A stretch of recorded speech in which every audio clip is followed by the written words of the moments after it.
Hi, and welcome to Simply Happy Conversations. I'm Narelle King, and in this Simply Happy conversation, I'm talking with Alissa. She's a leading firefighter for Fire Rescue Victoria here in Australia. Alissa shares why clutter can be a fire risk in a home, ways to reduce fire risk in your home environment to prevent household fires. This conversation is a video recording that you can also watch on YouTube. Let's jump into this Simply Happy guest conversation.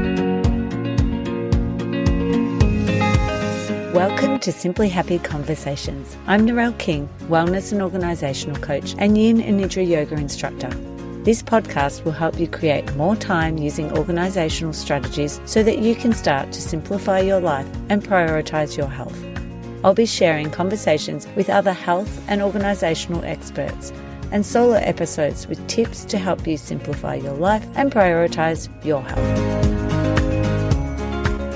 So today on Simply Happy Conversation, I have with me Alissa. She is a firefighter and she works for Fire Rescue Victoria.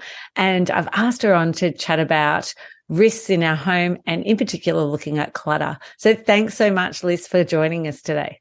No worries, Narelle. It'll be good to talk and provide some information in relation to some fire safety in everyone's household. So. Oh, yeah. I can't wait. I'm so excited. So tell us about you and what you like to do in your free time. So as you said, I'm a firefighter, so I'm a shift worker. So things I like to do in my spare time, other than running my kids around to their activities, would be I love training, all sorts of training, running, boxing, gym, Pilates, netball, you name it. And then also any type of hiking or camping or anything outdoors really, which is probably consistent with my occupation. Yeah. So are you required to have a certain level of fitness as a firefighter? Most of the work that you do in firefighting does involve a lot of heavy lifting, a lot of strenuous activity, a lot of different sudden movement. You need some cardiovascular fitness, up and down stairs, pulling hoses through houses. We also do lots of medical response, so long spouts of CPR. So definitely you need a fitness base. So you're actually in the perfect job, aren't you, for yourself, with your interests? Time since we were kids. So, it's definitely suits my lifestyle. So tell us then how and why you became a firefighter. Well, I have only been a firefighter for the last 7 years. Before that, I was in the police force for nearly 17 years. So I do love emergency services, serving the community, assisting people at their hardest times. I find that really rewarding. And anything that's outdoors and just has a purpose to it, really an underlying good purpose. I think I swapped over because I thought that I really wanted to, I'd achieved everything I wanted to in policing and I wanted to expand my skill set. So firefighting has a lot of different areas that you can branch into. I've done road rescue and rope kind of rescue, which is like steep angles, people, outdoors or industrial rescues. And that's a really interesting field to get into and house fires, and that they're interesting things to learn about and work on. And so what do you love more about the firefighting compared to the detective work that you were doing beforehand? Or is there a lot of similar overlay? I think they're similar in that they are community and emergency services, and they have a purpose of just helping people in their worst times. I think the community probably have a lot more support for firefighting, and that's definitely a benefit. I think firefighting rosters and lifestyle are probably easier than what police face, especially current police officers. And I think they're equally as rewarding. And I think it's just really good to start a new skill set and challenge yourself in different areas. Do you say that they're both as physical as each other, or would you say firefighter is more physical? Policing is definitely physical. I'd say firefighting is more challenging, physically challenging. Yeah. And how long is a shift usually that you work? Yeah, so firefighters, and this is all across Australia, which is good, but very consistent. So there are 4 shifts per roster for all firefighting agencies, and each of those 4 shifts will do 2 day shifts and 2 night shifts in an 8 hour. We do 8-hour week. So 8-day weeks. Yeah. 2 10 hours and 2 14-hour night shifts in an 8-day week. Wow. That's huge, isn't it? Yeah, it's good. Well, it gets it all done in sort of technically 4.5 days. Yeah. And then, you know, your 3.5 days of recovery, and then you're back on shift and you work with the same people. Okay. So you have a family, which is really good as well. Yeah, that's a great, that connection with each other and know what's going on outside of each other's lives and to be able to support each other, which I'm sure you need to with kids, juggling kids as well as that type of job. Yeah, and just create a really good team environment. Firefighting is all teamwork. You don't do any of it by yourself. Yeah. It's all team-based work. So, yeah, you do have to live like a family when you're at work. Yeah. So then tell us about what are some of the top causes of house fires here in Australia? In Australia, in a residential area, obviously we're sort of generalising rather than, you know, the inner city of Melbourne or the rural areas of Australia. I think generally it's usually internal kitchen fires and mainly people not managing their cooking, either walking away from their cooking, underestimating the type of products they cook, or, you know, oils or fats or something, the amount that they cook with. As I said, they leave it unattended. Sometimes it has to do with the type, you know, whether they're cooking with gas or electricity and they haven't chosen the right area for that. Sometimes even people from different backgrounds won't understand the way the houses are constructed in Australia and bring barbecues or electric appliances inside their house to cook. So, yeah, generally the kitchen area. The kitchen area. And so does it change in different parts of Australia, like you'd said before, in the rural area? Is it a different type of fire that you'd find out there? Yeah, well, I think if you went into more like, as you probably have seen in Australia, if you're living in a more bush or grass predominant area country, then you would be more impacted by forest, bush, grass. But just in terms of your everyday residential community, you're probably more impacted by, you know, a kitchen fire, your heating, overloading your electrical points. Nowadays, we're seeing some of the EV, you know, electric scooters, bikes being left overheating. So they're more of your typical residential fires. Yes, and that's what I see. So I see the electrical cords and then the power board loaded up with maybe 7 extension cords that are then running off with more extension cords connected to that extension cord. And just to be able to reach from a power point that only has enough access for, say, the one hand to have got in there. And so then it's got the cords coming off from it. Yeah. We do see that. And you're right, overloading electrical appliances or electrical power, your 24-volt system, is another cause of house fires as well. And also not buying, like you might buy a cheaper power board that can't accommodate load of the appliances that you're putting into that power board. And so that's going to generate heat. And as you said, if it's overloaded and it's heating up, depending on the type, you know, if you're in an environment that has a lot of other furniture or material around it, then that can heat up as well, and then that'll get to an ignition point and start a fire. Yeah, that's exactly what I've felt and seen a lot of in some of the homes that I've worked in, which is quite scary, which is exactly why I was like, I need to get you on to chat about this. So tell us about how clutter can cause then house fires. So that whole, how does a fire start just from that? You talked a little bit about, you know, the heat being produced, but I don't think people really understand how easily that can occur. Yeah, I guess if you liken it to, and I'll just spoke, if you had a room with only concrete walls and a concrete floor, then you're not going to have what we would call fuel to burn. So when in a more cluttered environment, you're going to have a lot of different types of plastics, materials, woods. Obviously, metals don't burn as well as those other products. But in terms of household furniture, is mainly those type of materials. If something from a kitchen or a heater, electrical appliances starts to heat up, or a candle, a cigarette, often cigarette smokes are not being extinguished correctly inside the house, often are the cause of fires as well. You've got bedding materials. So your typical lounge room or bedroom is full of all of these materials that are more easily combustible, say, than your concretes and your metals.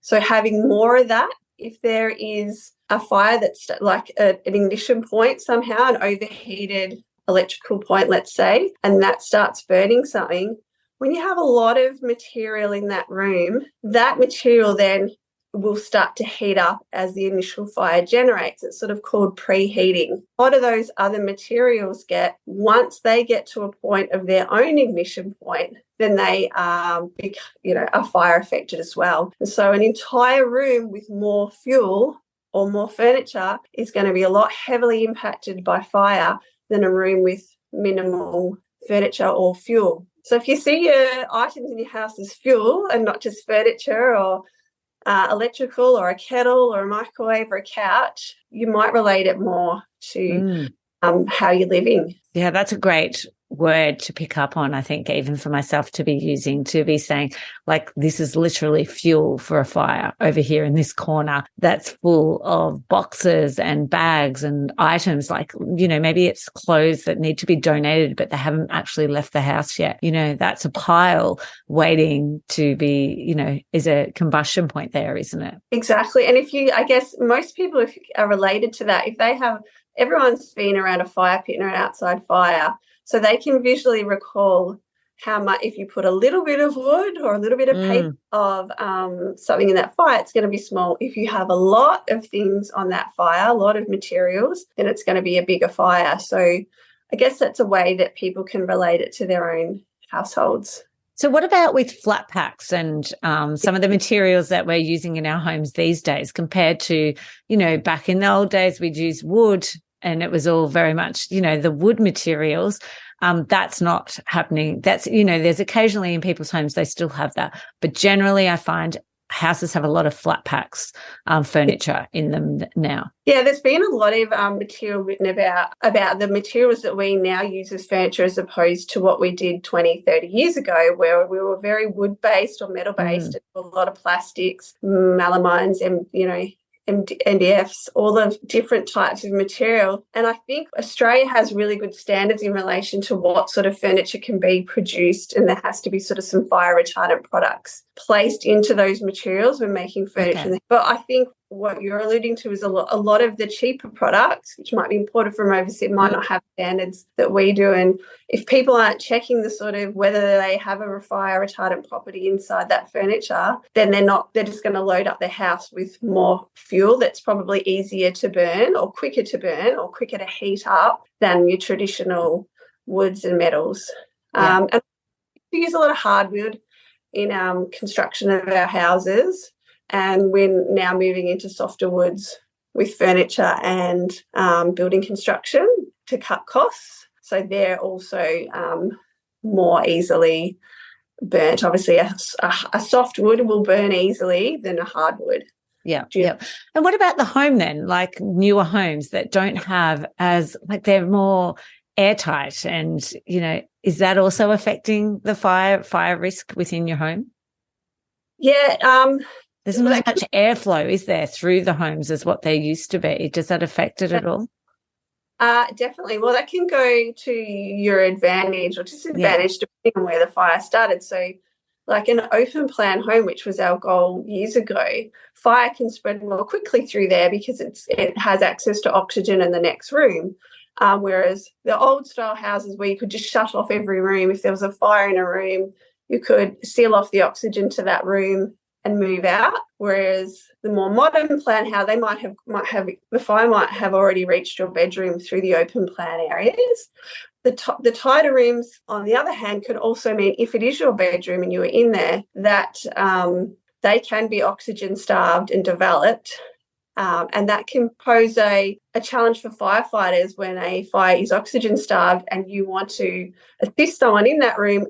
And in order to do that, you have to add oxygen to that room. So, and then obviously you're going to fuel the fire with oxygen. So there are two, which is when you've seen on TV flashovers or burnovers. So we're sort of, I guess it's being aware of your own house and your own environment and your own construction, and making, I guess, your fire plan, which every family should have, knowing where everyone's bedrooms are located in relation to exit points. And if a fire started in certain areas of the house, which are the best exit points to go to and why. So making a safety point once you're out of the house. Yeah, that's a great tip. That's like awesome tip to have, as thinking about the exits. So have you got some other tips around helping families to reduce fire risk within their homes? Yeah, I think, and I know this from experience, when you go into a house that's smoked log, it's very difficult for firefighters to see. And so we do have thermal imaging devices to help us. But if we have to clamor over items on the ground, furniture to find people or find different rooms, and drag our hoses in and other firefighting equipment, it's very difficult. Whereas if we have a clear path into a house and we're able to access each room, then we're going to effect a rescue or reduce the fire impacting that house more quickly. All of your exits, not only clear for the owners of the house, but for firefighters is really important. Yeah, that's a great point, that the firefighters need the space, because in some houses I've been in, there's no way a firefighter could hurl a cord and the hose through because there's not enough space. There's barely enough space for a person to walk through. Yeah, and if you're tripping over things on the ground or banging into things, it just creates further obstruction. And also when there's more fuel, there's more heat, there's more fire. So it's triple impacting all of that as well. Yeah. So if they've got their exits, I think they know about their exits, where they would use, and also just thinking about that in relation to people coming into their home, such as a firefighter.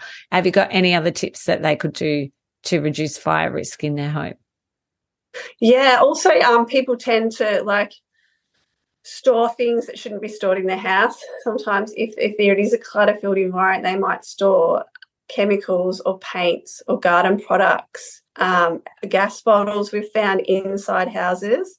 So all of those really dangerous things should be stored away from the house in a back shed or something. But people do have a lack of understanding around those type of products. Yeah. And you can find them in houses. Oh, they're in all houses. Yeah. I can vouch for that. I've seen them in people's homes because they don't have a garage, or the other issue is they might have a garage or shed, but it's so full of clutter and boxes from maybe their move from 5 years ago that they haven't even had the time to go through, and it just feels so overwhelming. So those items are then brought into the home and found a home within the home because there's no room in the garage is definitely something that I see. And I guess another thing coming into winter is we do get more. So over the winter period, you would get more house fires that related to people's choice of heating. The typical one of putting the clothes in front of the source of heating, everyone sort of knows about, but also overloading heating, not extinguishing the fires in the house before people go to bed, so they're simmering away or embers are getting loose. They're using bar heaters that are too close to sort of kids' toys or plastics or, the Barbie that's on the floor, and that's heat. So making sure that whatever heating device you used, the heat that radiates from that can't impact furniture that's cluttered around that as well. That's a great point, because I do see that a lot. I see lots of bar heaters and close to items, or even items over the top drying. You might be in your kid's room or their nursery and they've got lots of soft toys or toys in there that they're not realising, blankets, things like that are too close. Yeah, definitely. They are awesome points. And do you have any more before we go? I think the thing that I guess we want everyone to really know, especially if they are in homes that are cluttered, is you must still have your fire exit strategy. Also, because of the amount of fuel that you've got in your house, you're going to generate a lot of heat and a lot of smoke, more heat with more fuel. So we need them to get really, really low to the ground when they are leaving their house, because that's where the cooler air is, and they're going to be less likely to have an effect on their lungs with the smoke and heat. So down low and go. Well, we go and see in schools, but it's really applicable to households as well, because we do find people with smoke inhalation issues when we come as well that have got out. And what about smoke alarms? Have you got, because someone else was telling me they've got these new smoke alarms that have a different sound than what they did in the past. Is that true? They were saying mine's a new one. It's got some special feature. And I was like, oh, right, okay. Yeah, the only thing I know, I think if they have made, because I think if you're hearing impaired or Okay. you're hearing compromised, or you might be elderly and you don't respond to the alarms in the same way, then you can, then they do make different sounds for people with different needs. That's sort of the only area that I know about. Yeah, no, that's what it was. She had a hearing aid and she was saying that it was a new fire alarm that she'd been given to put up. And I was like, oh, yeah. But she didn't really know why. She was just like, I was given this new thing. So I was like, oh, I wonder what they're all about, what they're new. Elderly can also get a smoke alarm that will link to their personal activation device. Yeah. So if they're impaired and then the smoke alarm goes off, they might not respond to it, but it can be linked to their personal alarm, and then they can trigger their personal alarm. That's that's another. That's a great feature. Yeah, that maybe people aren't aware of either. Yeah, and it's just I guess getting in touch with your services if you're NDIS or somewhere impaired, they have those different features that they can offer in their houses. Yeah. So how can people find out any more if they wanted more information? Is there somewhere that they could go to? The FRV, the Fire Rescue Victoria website, definitely has a lot of information. Also, the Country Fire Authority has a lot of information. And then there are a lot of independent fire services that will do audits on people's houses and provide fire service equipment at your own cost. So there's a broad range of information that you can obtain. Oh, that's fantastic. Oh, actually, one quick question. Where can people take their fire extinguishers that are out of date if they want to recycle them? Do you know? Yeah, they can't take them to the fire station. So we have a fire services agency, like a private contractor, that will come and pick up our old extinguishers and replace them. So you would just find your local independent fire services operator and get them exchanged that way. Oh, beautiful. Well, thank you so much, Liz, for your time today and all of your information and knowledge that you've shared. It's so great to have you on. No, it's good to see you, Narelle. Thank you for having me on. Thank you so much for joining me for today's Simply Happy conversation. If you enjoyed this episode, then I'd really appreciate it if you could leave a review. This helps others find it who are also looking for tips and organisational strategies to simplify their life and prioritise their health. If you enjoyed this episode, don't forget to subscribe so that you won't miss future episodes. You can also connect with me over at simplyhappy.com.au.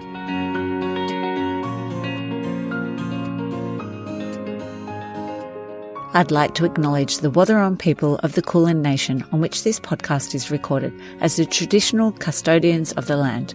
I pay my respects to their elders, past, present and emerging.